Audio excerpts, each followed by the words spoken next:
Hi everyone, this is Sherry, and this is the conclusion video for the 7-day Creativity Jumpstart. That's right, Sherry. Remember, like I said in the last video, I'm running on about 4 or 5 hours sleep, and I need 8. I need at least 8, and doesn't matter. The point being is, again, that they're going out there.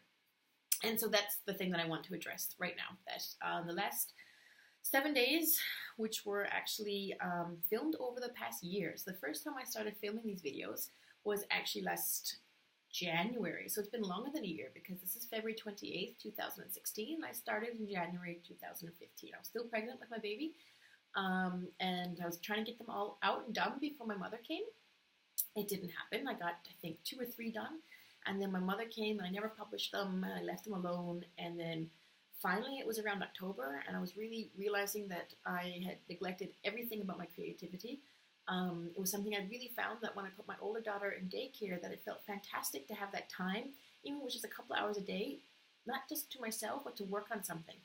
I use my creativity as a way to make a living as well as to make myself feel better in general. Like, I love it. It makes me feel human.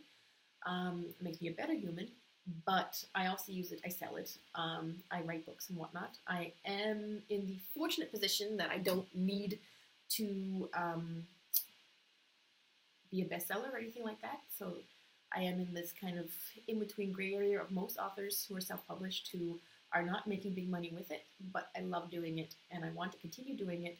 And now that my little baby, the last one, planned, so there's ever a third, whoops, love you anyway. If there's, that totally got me off track. Sorry, everybody. The very thought of a third child right now is just not where I want to be.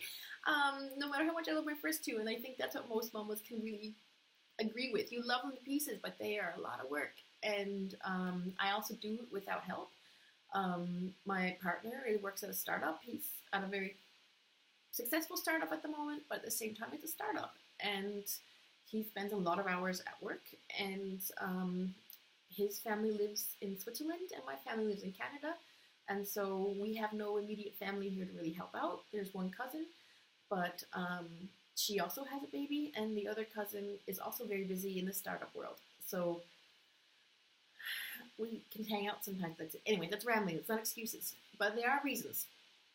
But that's just it. It's a reason then to actually make sure, not as an excuse that I don't do some creative work, but that I actually focus on that, because I really find that when I do this, even these videos, which are really painful and horrible, and are sometimes I just think to myself, oh, I never want to watch these again, but I'm thinking to myself at the same time, they are fun. There's a rush to letting them out there, even if they get pounded, or even worse, my friends watch them. I think that's actually even more horrifying than no one watching them, or complete strangers watching them. It's friends and family watching them, because then it's like, oh, Sherry, what are you doing? Like, you're in the kitchen drinking coffee and talking to yourself on the computer and then putting it out there. How lame is that?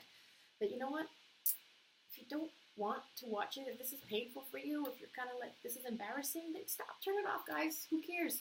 And if you want to talk to me about it, I'm all about it. But if you're kind of like, oh, God, Sherry, I didn't want to mention to you, then don't. It's okay. You know what? Like, in the end, worry about yourself.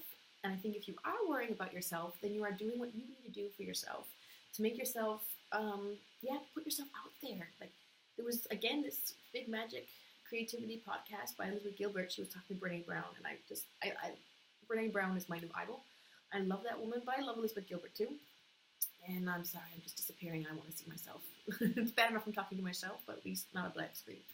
And anyway, this is going to be a quick conclusion, but what she said was that the best thing with creativity is not what you do if you knew you would never fail, but what would you do anyway?